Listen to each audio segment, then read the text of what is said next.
Hı. Demək, dizayn lentabında document formatting var. Daha sonra isə bir də page background var. Document format bir də temalar var burada.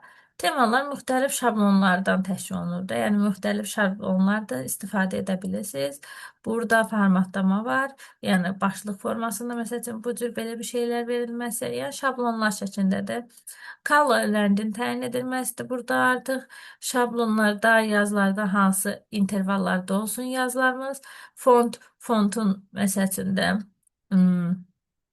təyin edilməsi, hansı formatda olunması nəzərdə tutulur. Effektlərdir, paragraf stilləridir və s. Yəni bunlar yəni sizə testdə düşəcək məqamlar deyil. Testdə necə düşə bilər? Buranı kəsə bilər, deyə bilər ki, bu harda yerləşir? Hə, dokument formatda, dizaynda yerləşir. Gəlib bir də buranın şəklini çəkib sizə göstərə bilər. Bu nədir? Burada 3 dənə sual düşə bilər. Səhifə sərhədləri hardan yerinə yetirilir? Dizaynda yerinə yetirilir. Səhifənin rəngi hardan yerinə yetirilir? Dizaynda yerinə yetirilir. Arxada su nişanının qoyulması, watermark kodu su nişanının qoyulması harda olur? Dizaynda olur. Yəni suallarımız burada bu formada düşə bilər. Watermarkda su nişanını təyin etmək. Bu konvensional, yəni özün şablon şəkildə də qoya bilərsən bunu. Burada sözlərin təyin edilməsi, no kopya və s. bu quruluş etibarı da, yəni diaqonal boyunca getməsi, üfüqi getməsi formasında da eləyə bilərsiniz. Və yaxud da ki, mən buradan more watermark from office paketindən də orada şablonlardan götürə bilərəm və yaxud da custom watermark deyərəm.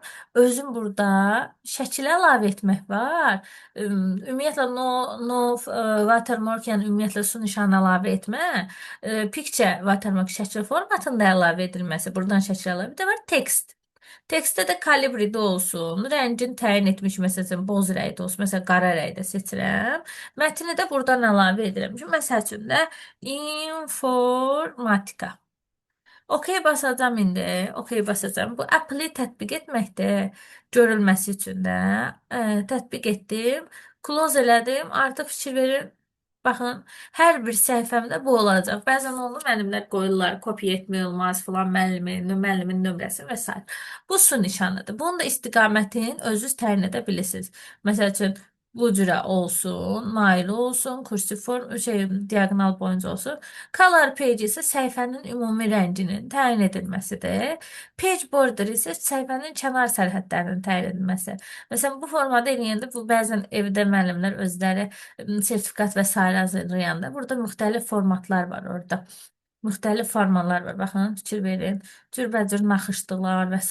var. Tətbiq edirsən, məsəl üçün evdə sertifikat və s. hazırlayanda burada eləyirsən. Sonra onun rənginin təyin edilməsi var. Məsəl üçün avtomatik seçilib, sən bunun rəngin bu rəngdə təyin edirsən. OK qoysan, məsələn, rəngi bu formada oldu.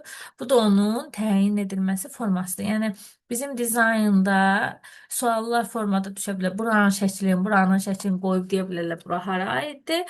Və yaxud da sual verə bilər ki, səhifənin rənginin dəyişdirilməsi, səhifəyə sərhədin verilməsi və yaxud da su nişanının verilməsi hardan həyata keçirilir? Şablonlar, səhifə şablonları və s. harda olur? Dizaynda olur. Yəni bu qədər.